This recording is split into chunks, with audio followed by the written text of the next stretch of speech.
Davos से लौटते ही CM Hemant Soren का भव्य स्वागत। बोले, वैश्विक अनुभव से बदलेंगे झारखंड की तस्वीर।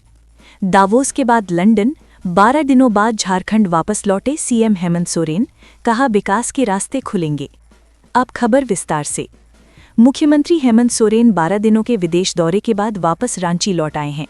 हेमंत ने दावोस में वर्ल्ड इकोनॉमिक फोरम में पहली बार झारखंड की उपस्थिति दर्ज कराई। उन्हें नए निवेश का पूरा भरोसा है। मुख्यमंत्री हेमंत सोरेन दावोस और लंदन प्रवास से मंगलवार को 12 दिनों बाद वापस रांची लौट आए हैं। रांची एयरपोर्ट पर मुख्यमंत्री का शानदार स्वागत किया गया। उनके साथ उनकी पत्नी कल्पना सोरेन, मुख्य सचिव अविनाश कुमार और अन्य अधिकारी भी थे। मुख्यमंत्री ने इस दौरान दावोस में आयोजित वर्ल्ड इकोनॉमिक फोरम में हिस्सा लिया। फिर 22 जनवरी से वो लंदन में विभिन्न कार्यक्रमों में शामिल हुए। वो 26 जनवरी को लंदन में भारत के गणतंत्र दिवस समारोह में शामिल हुए। मुख्यमंत्री हेमंत सोरेन ने कहा कि विदेश यात्रा के दौरान उन्होंने झारखंड की बातें वैश्विक स्तर पर रखीं। पहली बार एक बड़े वैश्विक मंच पर झारखंड ने अपनी उपस्थिति दर्ज की है। उन्होंने कहा कि इससे राज्य में विकास के रास्ते खुलेंगे। उन्होंने कहा कि बेहतर अनुभव और कई सारी संभावनाओं के साथ हमारी वापसी हुई है। दावोस के वैश्विक मंच का जो अनुभव मिला, उससे यहाँ के जनमानस के लिए सरकार कार्य करेगी। जल, जंगल, जमीन और अपार संभावनाओं को एक नया आयाम देने की पहल की जाएगी। आने वाली पीढ़ी के लिए बेहतर दिशा और शिक्षा के क्षेत्र में नया आयाम जोड़ने का काम किया जाएगा।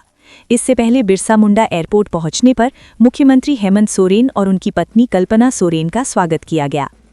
उसमें प्रोग्राम है, सीएम वहाँ तक जाएंगे कि क्या करेंगे? सबसे पहले तो सीएम लौटे हैं, कितनी उम्मीदें आप लोगों को? देखिए, एक वैश्विक धरातल पर झारखंड का नाम रोशन करके आए हैं माननीय मुख्यमंत्री हेमंत सोरेन जी। और इतने बड़े आदिवासी लीडर आज ये जितने लोकल है उतना ही ग्लोबल भी हैं। पूरी दुनिया हमारे झारखंड की ओर देख रही है। माननीय मुख्यमंत्री हेमंत सोरेन जी ने एक संकल्प लिया है। पार्टी की मीटिंग्स में अक्सर कहते हैं कि हमें गुरुजी के सपनों को पूरा करना है और झारखंड को देश का नंबर 1 राज्य बनाना है, और उसी दिशा में वो चल पड़े हैं। पिछले दिनों ईडी, सीबीआई ने बहुत तंग किया था, इसलिए बहुत सारे काम अधूरे रह गए थे। लेकिन इस टेन्योर में पूरी ताकत के साथ माननीय मुख्यमंत्री जी झारखंड को आगे ले जाना चाहते हैं। आपने देखा कि मरंगोम के स्कॉलरशिप योजना के तहत झारखंड के प्रतिभाशाली बच्चों को चुनकर विश्व के सर्वश्रेष्ठ शिक्षण संस्थानों में पढ़ा रहे हैं।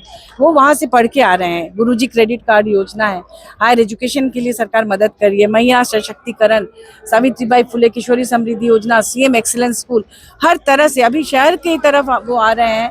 आईटी हब बन रहा है झारखंड में, आपको पता होगा। एचईसी में 100 एकड़ जमीन की बात की है।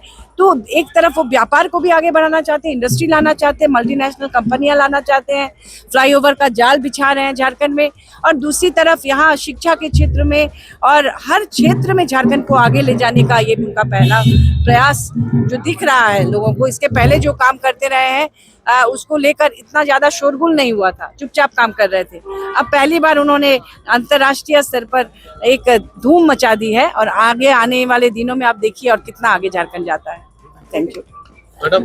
हाँ, निकाय चुनाव की घोषणा के साथ जी आप लोग कितने तैयार हैं? देखिए, चूंकि माननीय मुख्यमंत्री जी लगातार काम कर रहे हैं जनता के लिए और हम लोग भी उनका साथ दे रहे हैं, तो जनता का रुझान इस सरकार के प्रति है। व्यापारी वर्ग से लेके हर वर्ग के लोग बहुत आशा और उम्मीद के साथ माननीय मुख्यमंत्री हेमंत सोरेन जी की ओर देख रहे हैं। इसलिए हमें पूरी उम्मीद है कि निकाय चुनाव में इस बार पार्टी का परफॉर्मेंस बहुत अच्छा रहेगा और हम लोग इतिहास रचेंगे। दलीय आधार पर तो नहीं है, दलों के बीच कैसे तालमेल है? देखिए, ये घोषणा नहीं है, लेकिन यहाँ जितने भी प्रत्याशी होते हैं किसी ना किसी पार्टी के समर्थक होते भी हैं, नहीं भी होते हैं। लेकिन जो नहीं भी है वो भी सरकार के कार्यों से इतने खुश हैं कि वो सरकार का ही साथ देंगे, ऐसा हमें लगता है।